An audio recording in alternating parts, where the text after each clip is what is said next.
चल जाइब तोहर शहर छोड़ के, हम खुद ही चल जाइब तोहर शहर छोड़ के।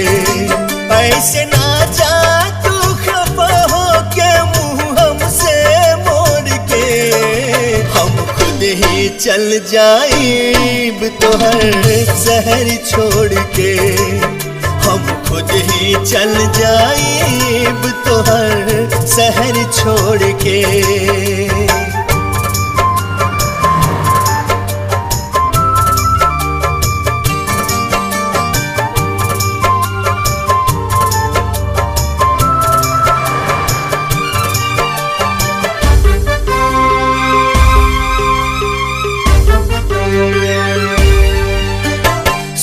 बेवफा बखून में तोहरा तबे वफाई, पत्थर दिल तू दिल पे हमरा खंजर दिहलू चलाई।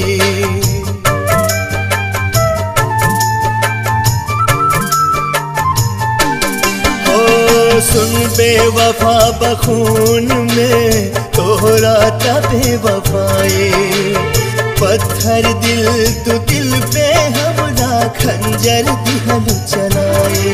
धोखा दे के हो, धोखा दे के रिश्ता रख दिहलू तू गम से जोड़ के, हम खुद ही चल जाइब तोहर शहर छोड़ के, हम खुद ही चल जाइब तोहर शहर छोड़ के।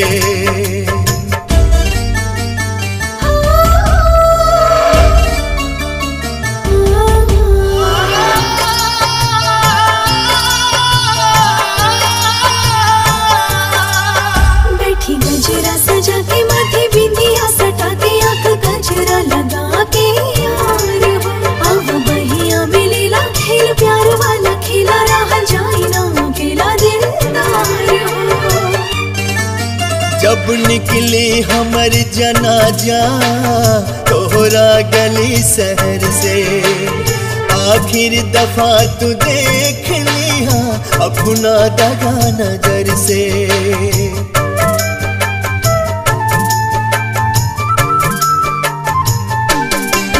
जब निकली हमर जनाजा तोहरा गली शहर से, आखिर दफा तू देख लिया अपना दगा नजर से।